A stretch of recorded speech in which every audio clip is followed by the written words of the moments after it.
Listo, ok. Muy bien, ahí ya se está viendo la pantalla. Vamos a retomar un poquito.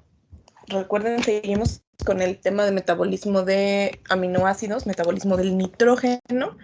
Vamos a retomar un poquito desde esta parte, que fue lo que comenzamos a ver desde, creo que hace 2 sesiones, para no perdernos, ¿sale? Entonces, recuerden, estamos hablando de organismos, en este caso organismos vertebrados, que necesitan digestión de proteínas, digestión de aminoácidos, para poder integrarlos a su sistema a través de un proceso catabólico.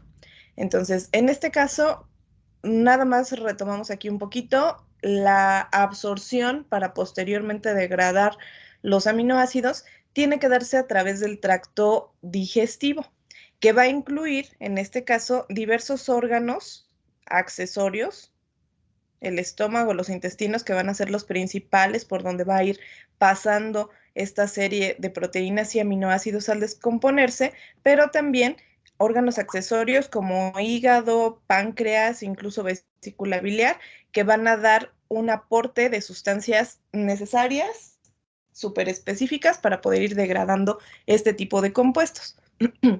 Entonces, recordando aquí un poquito, mencionamos, entran las proteínas dentro del sistema bucal, el proceso importante que va a fungir aquí como ayuda para el inicio de la degradación va a ser el proceso mecánico de la masticación.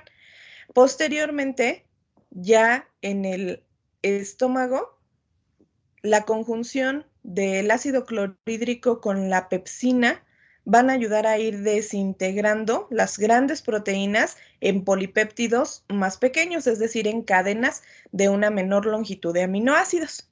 Y una vez que ingresa o que sigue su curso a través del sistema que incluye el intestino delgado, entonces aquí vamos a tener la acción de 4 tipos de enzimas: carboxipeptidasas, tripsina, quimiotripsina o elastasa, las cuales van a degradar esos polipéptidos de cadenas más cortas en dipéptidos y tripéptidos, para que posteriormente en una zona más adelante del intestino delgado lleguen las aminopeptidasas y diaminopeptidasas y separen cada uno de esos di y tripéptidos en aminoácidos sencillos.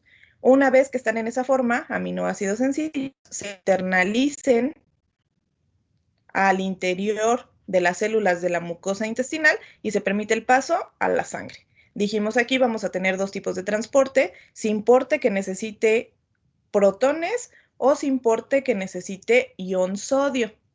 Entonces, esa va a ser la forma simple por la cual vamos a generar esa internalización de los aminoácidos. Mencionamos la sesión pasada 2 enfermedades, una que era la enfermedad celíaca, que estaba relacionada con esa incapacidad de degradar algunas proteínas del trigo, lo cual va dañando las células de la mucosa intestinal hasta prácticamente pues dejarlas muy lesionadas y la forma está totalmente cambiada. Entonces, en este caso mencionamos las personas que tengan este tipo de enfermedades van a necesitar obligatoriamente excluir el gluten de su dieta. Entonces aquí, si se acuerdan, solo dijimos es muy importante no eliminar el gluten solo porque yo creo que el gluten me hace daño, sino por el hecho de que tenemos que tener un diagnóstico médico que respalde esa suposición nuestra de que el gluten me hace daño. ¿Sale? Entonces ahí un poquito pues un poquito tanto la parte de médica de generar los datos correctos, como la parte económica industrial, que a la fecha ha sido modificada con un montón de productos que ya no contengan gluten y que podamos estar consumiendo.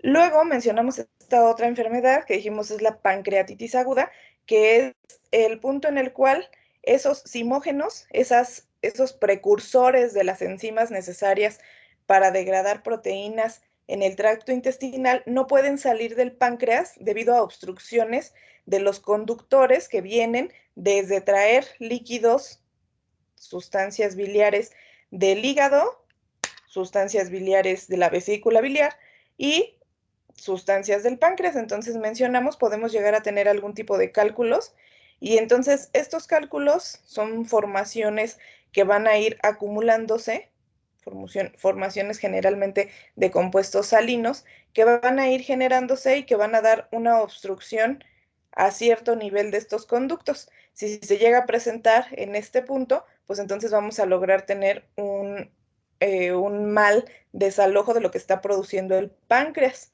Y como estos simógenos pueden activarse fácilmente a su forma catalítica, comienzan a tener una acción directa sobre el páncreas.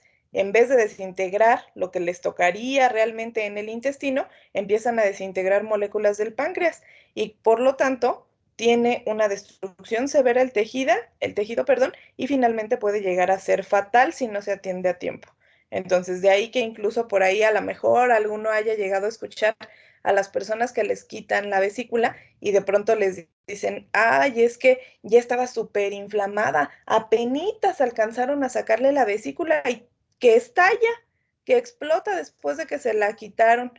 ¿Por qué? Pues porque imagínense, aquí se va generando este taponamiento y todo lo que se está produciendo acá comienza a hinchar, a hinchar, a hinchar, a hinchar tanto los conductos como el mismo órgano y va a llegar un punto en que la saturación de producir tantos compuestos necesarios que no pueden ser secretados a las zonas indicadas, hace que el órgano reviente. Entonces, de ahí la importancia de atención a tiempo.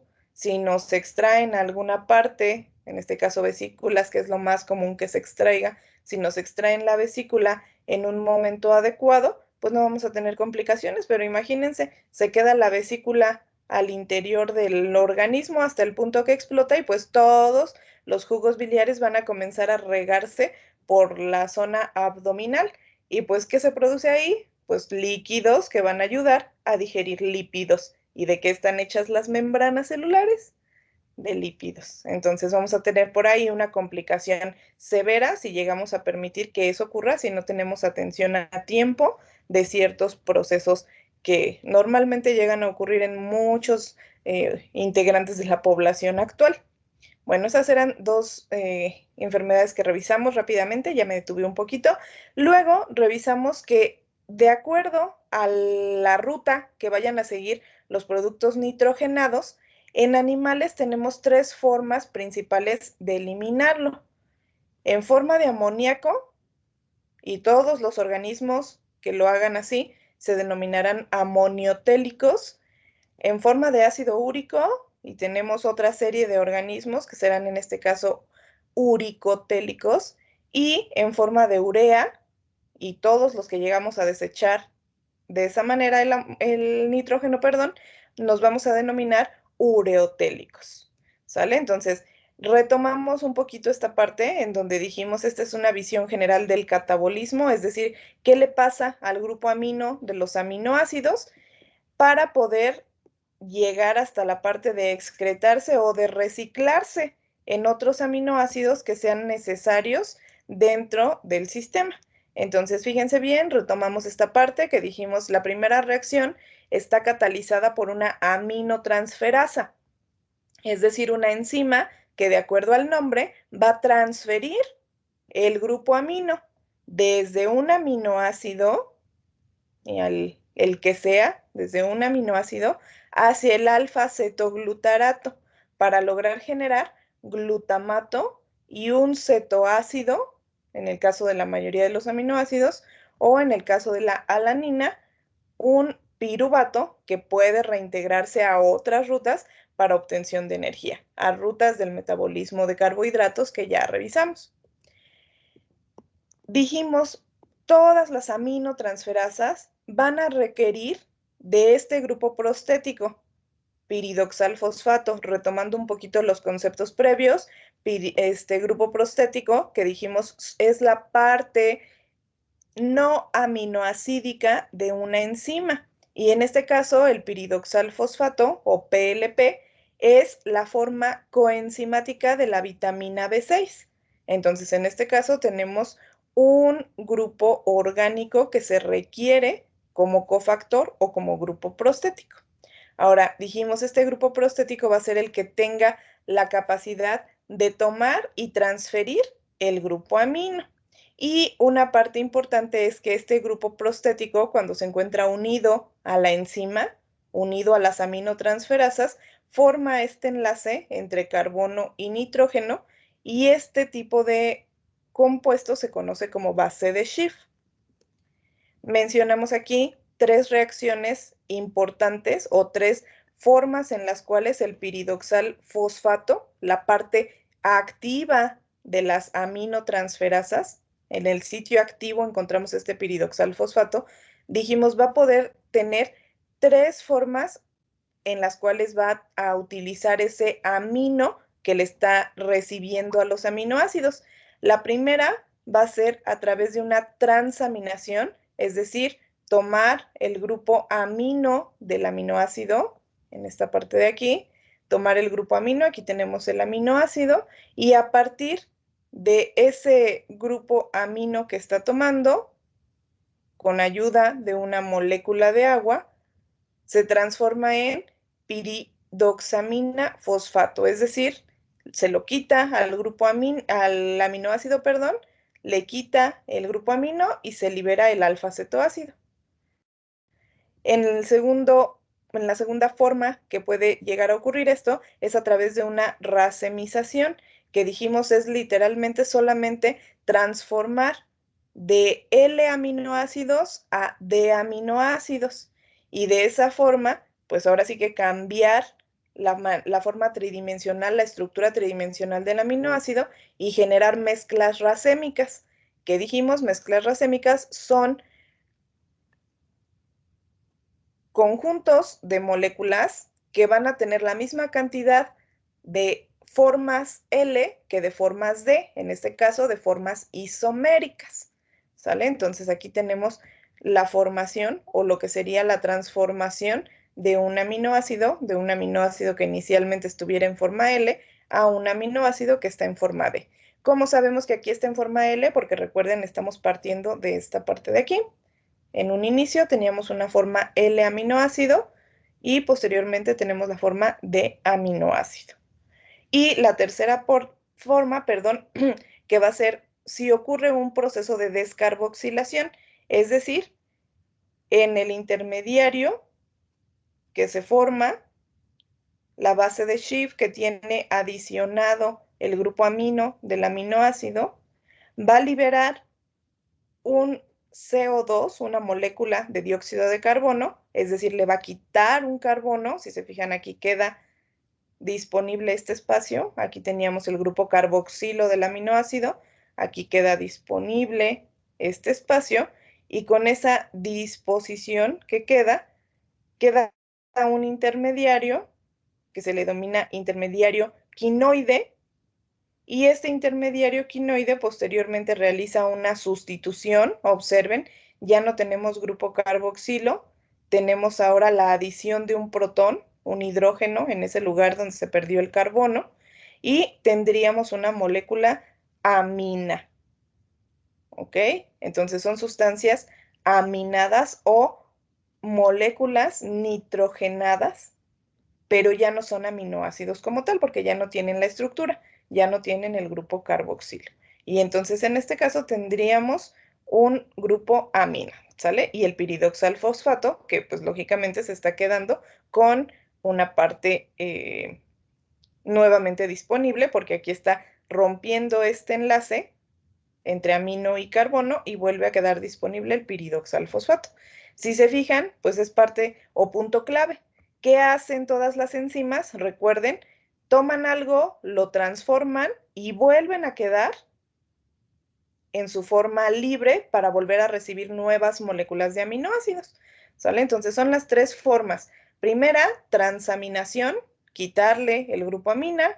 Segunda, racemización, transformar de formas L a formas D.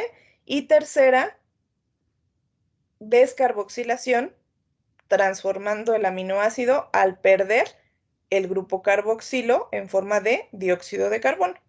Bueno, entonces, en esta parte creo que hasta aquí nos quedamos la sesión pasada. Vamos a retomar aquí en esta complicación que también vuelve a ocurrir por causa de un mal funcionamiento, bueno, de una conjunción en general de distintos factores, pero que dentro de esos factores se involucra el mal funcionamiento de algunas de las partes de este metabolismo del nitrógeno.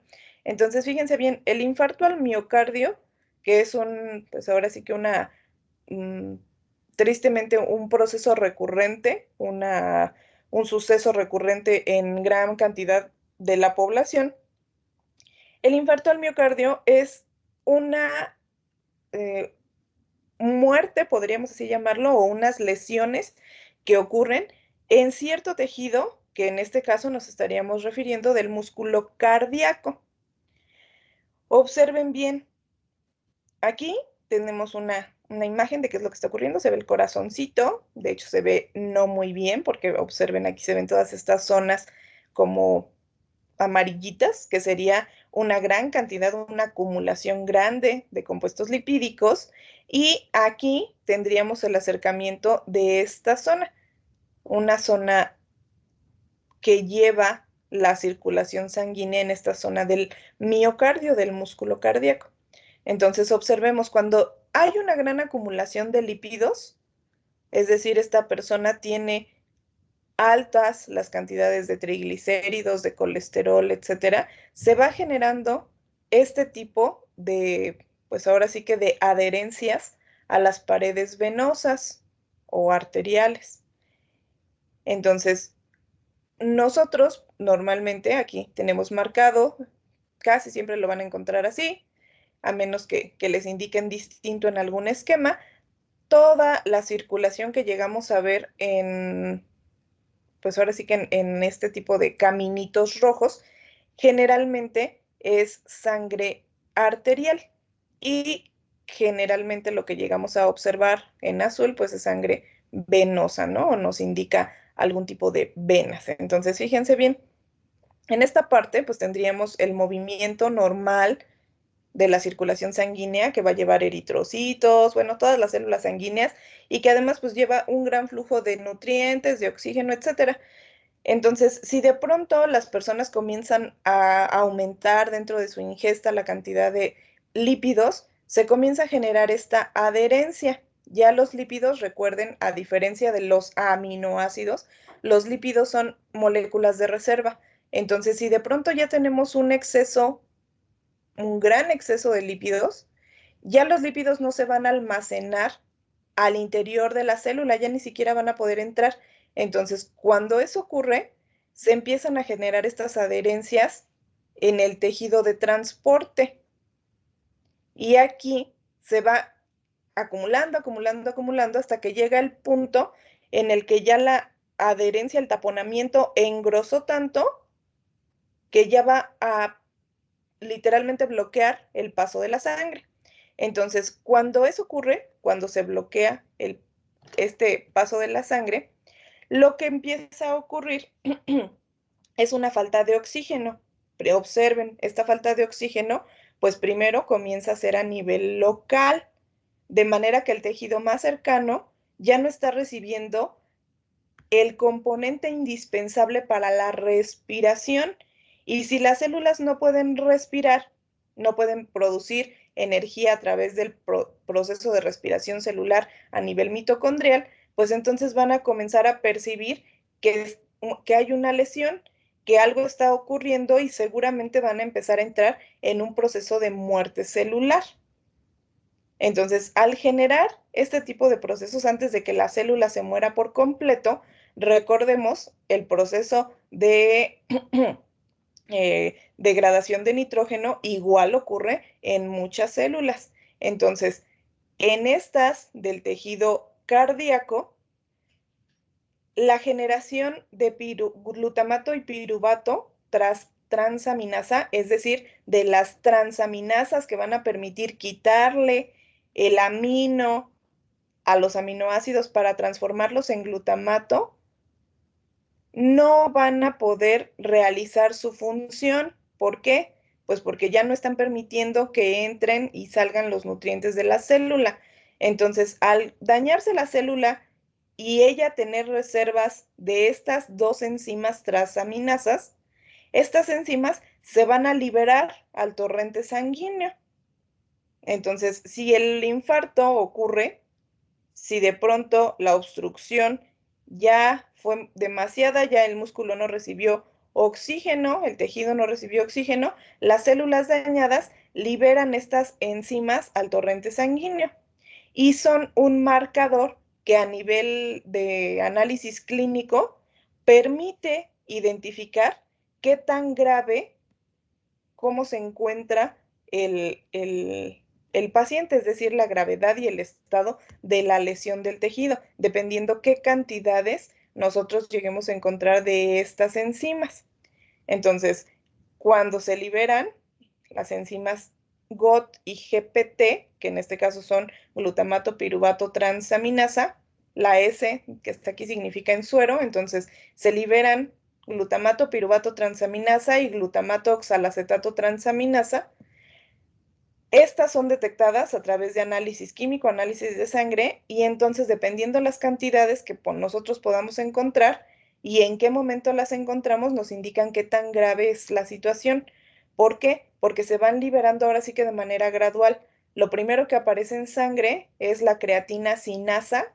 Recuerden, aquí volvemos a encontrarnos con sinasas que permiten procesos fosforilativos. Creatina sinasa. Encontramos después que se libera la GOT, luego la GPT y finalmente la lactato deshidrogenasa.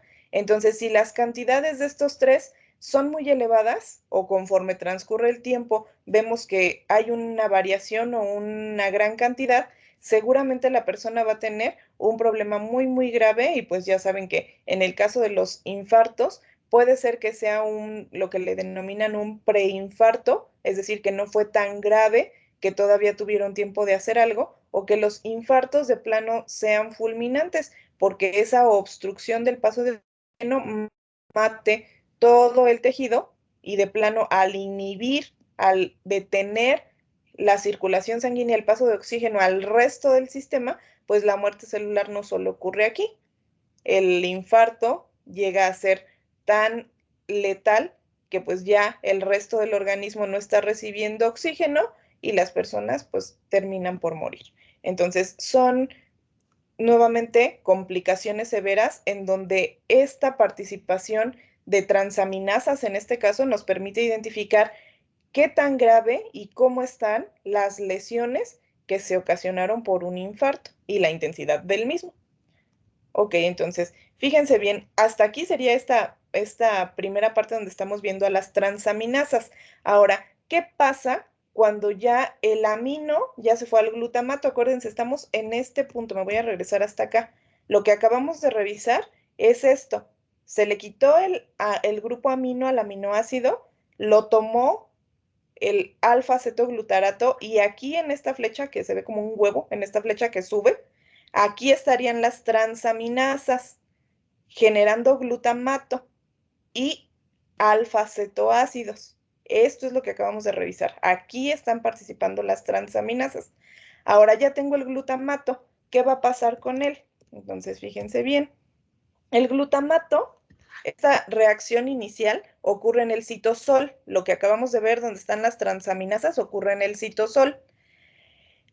¿Qué va a ocurrir con el glutamato? Tiene que transferirse a la mitocondria para pasar por un proceso de desaminación oxidativa, es decir, al glutamato ahora hay que quitarle el grupo amina para volver a regenerar el alfa-cetoglutarato y que siga recibiendo más grupos aminados de otros aminoácidos.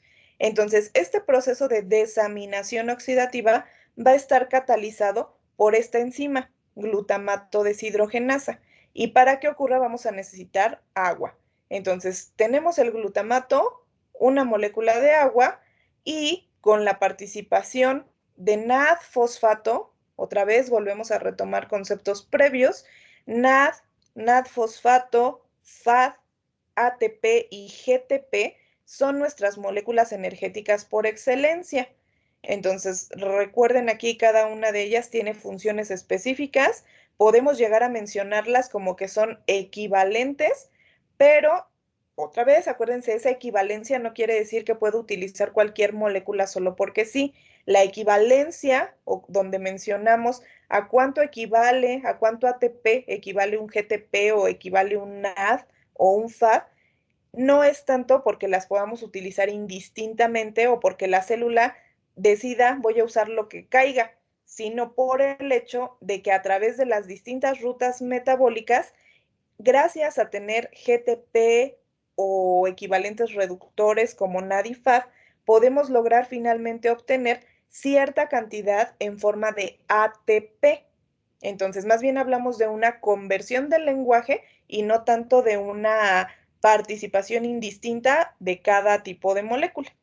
Entonces, fíjense bien nuevamente, aterrizando aquí, tenemos glutamato, necesitamos agua, participa la glutamato deshidrogenasa, va a ingresar NAD o NAD-fosfato en su forma oxidada, van a tomar protones y aquí podemos tener la interacción de GTP o de ADP. Observen bien, si en el sistema alrededor hay mucho GTP, se va a inhibir, por eso tiene una X, se va a inhibir la glutamato deshidrogenasa. Es decir, el sistema va a percibir, ya tenemos mucho GTP, no necesitamos realizar esta reacción, se inhibe la enzima. Sin embargo, si lo que tenemos es ADP, se va a estimular esta reacción, de manera que el NAD-fosfato en forma oxidada va a pasar a NAD o NAD-fosfato en forma reducida, se libera un protón y el alfa-cetoglutarato va a quedar nuevamente disponible para tomar otro grupo amina. ¿Y qué le pasó a este grupo que estaba aquí? Se va a liberar en forma de ion amonio. ¿Para qué se va a liberar? Pues para posteriormente ya sea reciclarse o irse directamente a excreción. Entonces, vean cómo estamos mencionando que todos los aminoácidos a los que se les quite el grupo amina, todos van a transformarse en glutamato a partir de esa conjunción previa que vimos de alfa-cetoglutarato y el grupo amina. Y ese alfa-cetoglutarato tiene que estar en ideales cantidades para estarse reciclando. Entonces, aquí viene nuevamente una relación con las rutas metabólicas previas que veíamos. Recuerden que el alfa-cetoglutarato forma parte esencial del ciclo de Krebs. Y en el ciclo de Krebs, como tal, esta parte es un punto de regulación que por ahí, si recuerdan, forma parte de las famosas reacciones, ahí discúlpenme, se me fue la palabra, de las reacciones. Uy, chicos, se me fue la palabra. A ver, déjenme de una vez lo busco para no quedarnos aquí con la incógnita.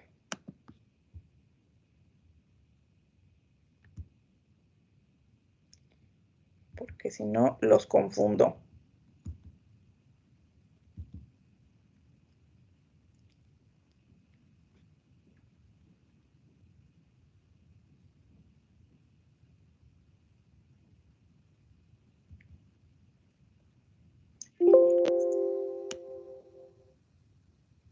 Déjenme ver si está por aquí. No, por aquí no está. Entonces vámonos a nuestro libro para no mentirles, porque se me fue el nombre de las reacciones.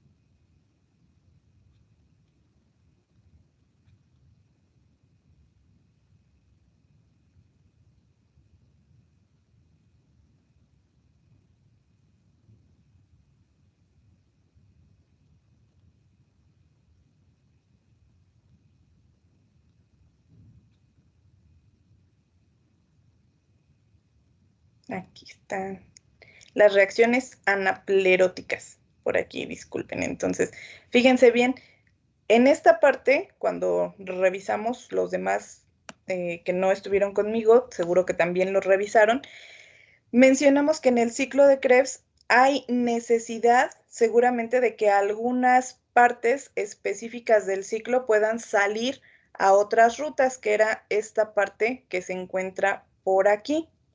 Entonces, fíjense bien, este es el ciclo de Krebs que ustedes ya repasaron. Partimos del piruvato que viene de la glucólisis, se genera acetilcoenzima A con ayuda del complejo piruvato carboxilasa y el acetil entra en el ciclo formando a través de una secuencia de reacciones distintos productos intermedios. Entonces nuestro alfa-cetoglutarato estaría a este nivel.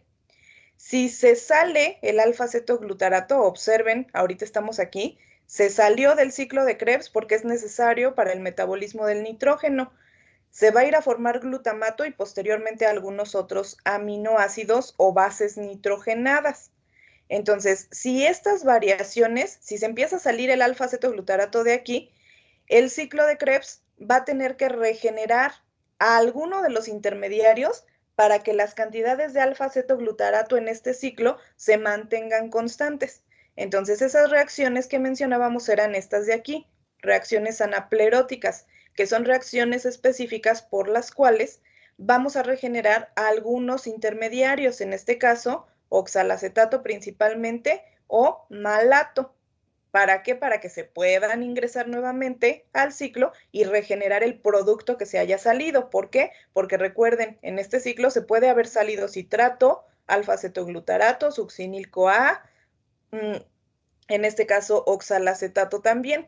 Entonces, ¿qué ruta van a tomar estos intermediarios? Pues la que sea necesaria para la célula en su momento. Entonces, aquí ya estamos viendo en dónde esas reacciones anapleróticas comienzan a funcionar. Si se sale el ciclo va a empezar a regenerar principalmente oxalacetato o malato para poder reingresarlos al ciclo y que sigan las cantidades necesarias a nivel celular que permitan este proceso de respiración. ¿Sale? Entonces, ahí disculpen que me haya salido, pero se me fue el nombre de la palabra. Ok, entonces, fíjense bien. Aquí estamos nuevamente en esta parte, ya se regeneró el alfa-cetoglutarato y se generó el grupo amina, perdón, y el ion amonio. Entonces, observen, me regreso aquí. ¿Qué fue lo que hicimos ahorita? Esta secuencia, esto de aquí, la parte como de abajo del huevito. Este glutamato perdió el ion amonio y se regeneró el alfa-cetoglutarato. ¿Sale? Entonces es lo que acabamos de revisar. Ahora, fíjense bien, la glutamina va a ser un compuesto adicional que va a transportar el amoníaco al hígado. Ahora observen, acabamos de ver este pequeño ciclo de aquí. Aquí entraron las transaminasas y aquí se generó la liberación del ion amonio y la regeneración del alfa-cetoglutarato. Ahora vamos a revisar de dónde está llegando esto. Nos dice glutamina va a provenir de músculo y otros tejidos y se va a venir directamente al hígado. Todo lo que está en este cuadro, en este recuadro, nos está indicando que son procesos que ocurren en el hígado. Entonces, la glutamina va a viajar desde músculo y otros tejidos hasta el hígado. ¿Para qué?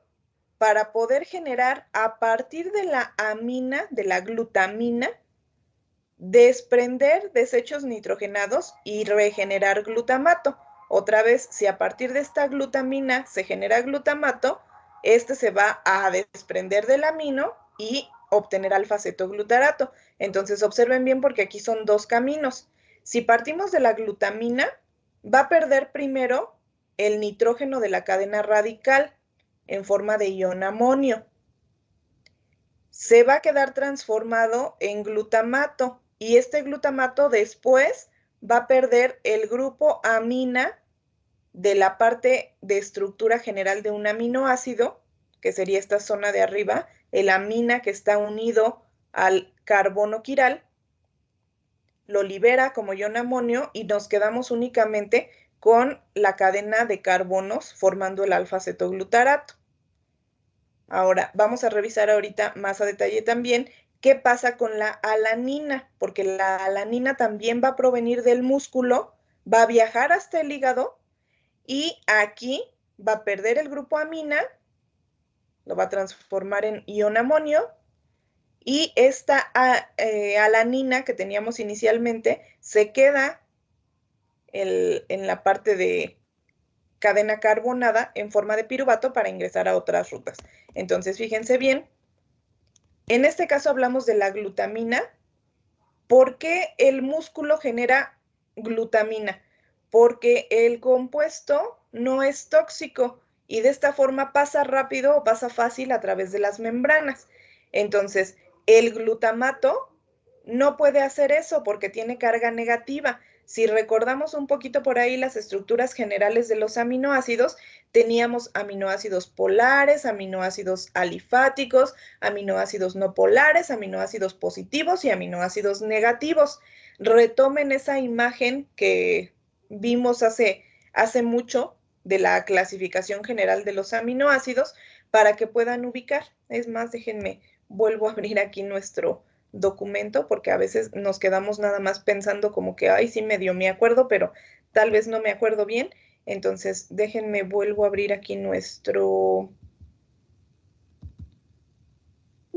archivo.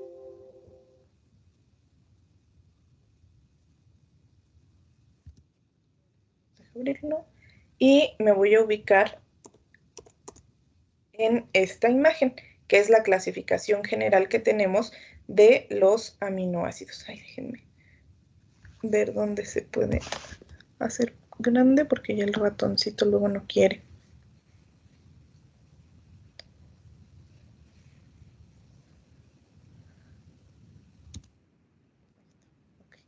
Bueno, entonces aquí dijimos tenemos nuestros aminoácidos, los que tienen, los que son alifáticos, no polares, los que son polares, los que son aromáticos, los de carga positiva y los de carga negativa. Entonces, el glutamato, observen, aquí está, es el que tiene carga negativa, aquí lo tenemos, y la glutamina, aquí lo tenemos. Observen la glutamina, aquí está su nitrógeno adicional, pero el glutamato tiene carga negativa, entonces con esta carga, con esta forma adicional que tiene en su estructura, las membranas de la célula no le van a permitir el paso porque es una molécula relativamente grande cargada, entonces no le van a permitir el paso. Entonces, ¿qué hace el músculo? En vez de tener glutamato, lo que genera es glutamina, que es menos tóxica y en este caso puede pasar fácil a través de las membranas. Ahora, me voy a regresar. Si nosotros observamos, aquí tenemos nuestro glutamato, para poder transformarlo de glutamato a glutamina, es decir, lo que ocurre en los músculos llegamos a tener glutamato, vamos a tener la participación de la glutamina sintetasa.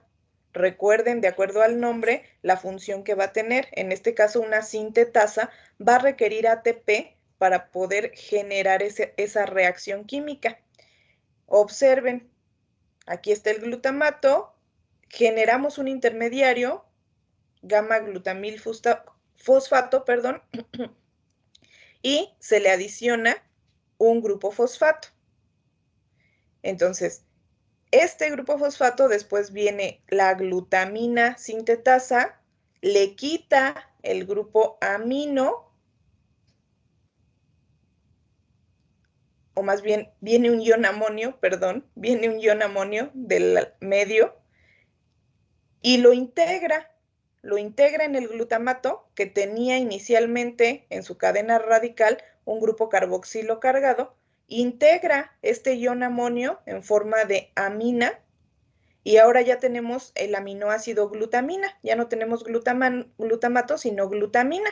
Entonces, en el músculo, si tenemos una gran cantidad de glutamato, el glutamato va a ser transformado a glutamina y posteriormente esta glutamina va a viajar desde el músculo hasta el hígado y ya en el hígado va a aparecer la glutaminasa, es decir, ya en la mitocondria de las células del hígado, de las células hepáticas, esta glutamina va a perder el grupo amina que le adicionaron en la cadena radical, se libera como ion amonio, que se va a ir a excreción por la orina en forma de urea, y nos va a quedar nuevamente el glutamato en estas células hepáticas.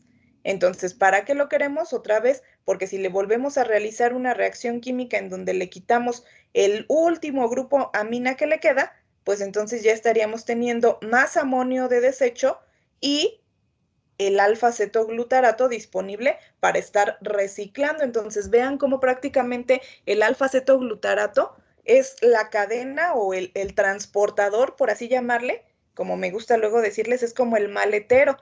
Toma la maleta y la pasa al usuario, toma la maleta y la pasa al camión. Entonces, prácticamente es lo que hace el alfa-cetoglutarato. Toma el grupo amina, se convierte en glutamato. Toma otro grupo amina, se convierte en glutamina. Pierde una amina, se convierte en glutamato. Pierde la otra amina, se vuelve a convertir en alfa-cetoglutarato. Entonces es un ciclo, un reciclaje de estas moléculas únicamente para permitir ese paso de los grupos aminados y liberarlos como ion amonio para que puedan irse a excreción por la urea. Ahora, fíjense bien, aquí tenemos del otro lado el ciclo de la glucosa alanina. Observen, ya mencionamos de nuestro gran ciclo que estábamos viendo, qué pasa aquí, qué pasa aquí, y ya acabamos de mencionar qué pasa aquí, entonces solo nos falta esta última parte. ¿Qué pasa con la alanina que viene del músculo? Esta alanina va a formar parte del ciclo glucosa-alanina. Entonces, vean, la alanina también va a provenir del músculo y tiene que venir desde el tejido muscular hasta el hígado para perder los grupos amina. ¿Cuál va a ser la ventaja de que en el músculo se genere alanina? Que el músculo ahora sí que va a matar dos pájaros de un tiro.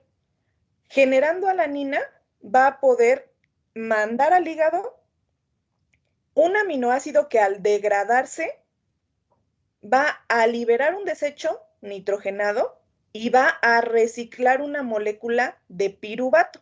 Entonces me voy a regresar para que no nos perdamos y podamos observar por qué les digo esto, porque la estructura de la alanina es esta. Es de los aminoácidos más sencillos. Grupo carboxilo, grupo amina, hidrógeno, carbono quiral y un grupo metil. Si le quitamos el amina, tenemos una molécula de piruvato y eso hace que otra vez el tejido muscular mate dos pájaros de un tiro, se lleve el grupo nitrogenado y aporte piruvato para reciclaje en el hígado. Entonces, fíjense bien, este ciclo glucosa-alanina, vamos a observarlo partiendo de esta parte. Llega proteína muscular, proteína que ingerimos, o tenemos ya proteína que forma parte del tejido muscular. Esta proteína comienza a degradarse en aminoácidos más sencillos a nivel celular y vamos a tener iones amonio. Esos iones amonio van a formar glutamato. Ese glutamato puede transformarse, si pierde el ion amonio, puede transformarse en alfa-cetoglutarato, que es lo que acabamos de revisar. Pero, ¿qué va a pasar con ese ion, ese grupo amina que perdió el glutamato?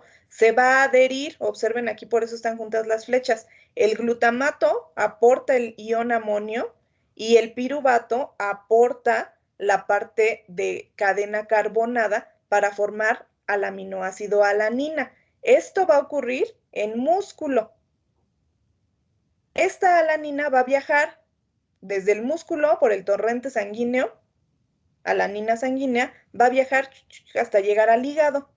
Una vez que ingresa al hígado, ahora va a liberar, observen, solamente fue mero transporte. lo que alguna vez mencionábamos en otra sesión pasada, como que si fuéramos a una fiesta de disfraces y de pronto al que está en la entrada no le gusta nuestro disfraz y nos cambia. Entonces, para que logre ingresar el nitrógeno y el piruvato al hígado, tienen que venir juntitos. Si no vienen juntos, como si fueran un disfraz, si no vienen juntos no van a entrar tan fácilmente. Entonces, una vez que ya entraron, ya lograron pasar a la fiesta, ya entraron al hígado, en el interior de la fiesta ahora sí ya pueden separarse. La alanina pierde el grupo nitrogenado, él pierde el grupo amina, se lo transfiere al alfa-cetoglutarato que está en el hígado y forma glutamato.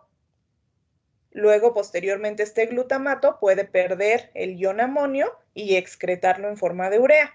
En el caso de lo que queda de cadena carbonada, se genera piruvato. Al perder la alanina, el grupo amina genera piruvato.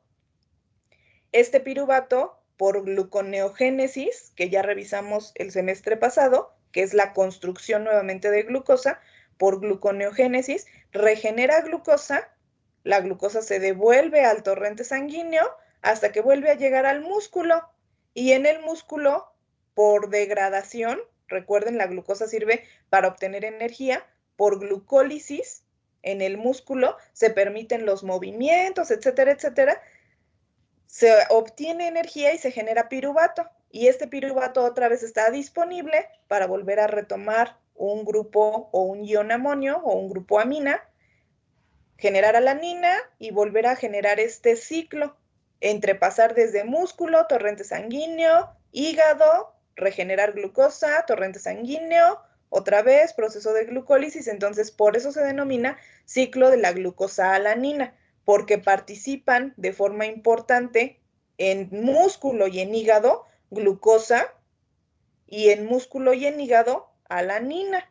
Entonces, de esa manera se convierten en ciclo de la glucosa alanina.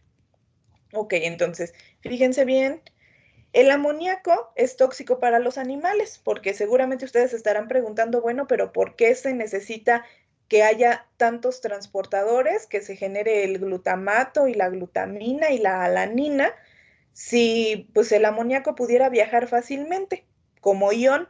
Pero no, el amoníaco en su forma iónica es tóxico para los animales. Por la forma que tiene, si se encuentra en forma de ion amonio, se comporta como un ácido débil.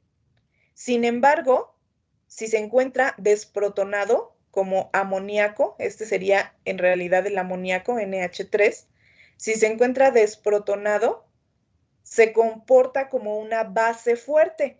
Y entonces imagínense, o yo creo que ya se están imaginando, si nosotros en nuestro organismo liberáramos, por ejemplo, grandes cantidades de amonio a la sangre, de ion amonio o de amoníaco a la sangre, de acuerdo a la forma química, si liberamos ion amonio, que sería este, tendríamos una acidosis, es decir, como actúa como ácido, acidifica el pH y con ello tendríamos consecuencias muy severas, porque recuerden, muchas proteínas que regulan todas las funciones del organismo tienen un rango de pH específico. Si nos salimos de ese rango de pH, las proteínas se desnaturalizan y pues prácticamente la célula se muere. Entonces, si nosotros liberáramos grandes cantidades de ion amonio, tendríamos acidosis. Pero si liberáramos grandes cantidades de amoníaco, ya no tendríamos acidosis, sino alcalosis. Es decir, nos alcaliniza la sangre y ocurriría exactamente lo mismo. Cambios bruscos de pH mueven para, ya sea tanto hacia un extremo u otro de la escala de pH, mueven pues ahora sí que el ambiente a nivel celular y entonces la célula comienza a tener reacciones y complicaciones muy, muy severas. Entonces, ¿qué ocurre para liberar el exceso de amoníaco?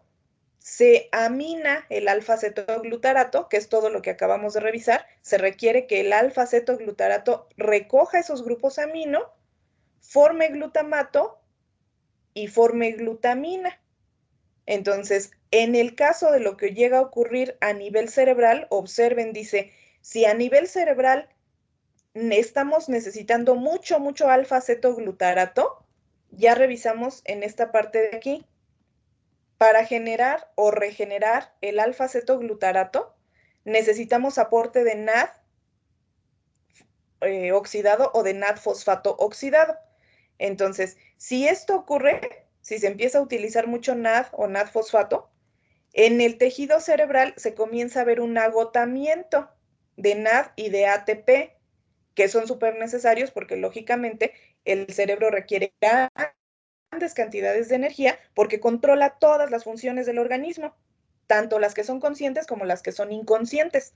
Entonces, si empezamos a necesitar una gran cantidad o a tener una gran cantidad de grupos aminados en el cerebro, hay que desecharlos.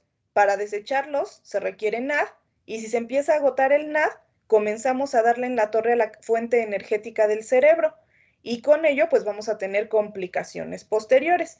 Entonces, dejando hasta aquí, les voy a dejar ahorita como asignación que revisen esta lectura que nos habla sobre justo la función de los neurotransmisores, que son glutamato y GABA, que se conoce como GABA, ácido gamma aminobutírico. Entonces van a ser dos lecturas pequeñitas que van a estar revisando. Estas les voy a dar chance que las chequen durante el día de hoy, mañana o el fin de semana, pero les recuerdo nada más que para el día de mañana vamos a estar realizando el formulario que les comenté, un pequeño formulario sobre las lecturas anteriores que ya quedaron asignadas del proceso Haber-Bosch. Recuerden, esas lecturas las tienen en su sección de tareas aquí en el equipo de Teams y les dejo el día de hoy nuevamente estas otras dos lecturas para que las chequen el fin de semana y el lunes realizamos otro formulario sobre qué pasa con estos neurotransmisores GABA, ¿sale? A nivel cerebral. Hasta aquí, ¿alguna duda o pregunta, chicos, de lo que estuvimos revisando? Maestra, yo Grecia. tengo una duda de la tarea. Cuando ya la leímos y todo, nada más le damos a entregar. No, más bien ahí no le den entregar, porque ahí es donde les voy a cargar mañana, les voy a adjuntar el formulario, les va a llegar como actualización de la tarea. Entonces no le den entregar ya hasta mañana que la respondan. Ok, gracias, maestra. Sale. ¿Algo más, chicos, chicas? ¿Nada? Ok, pues entonces hasta aquí le dejamos. Les cargo sus lecturas y pues que tengan bonita tarde. Hasta la próxima.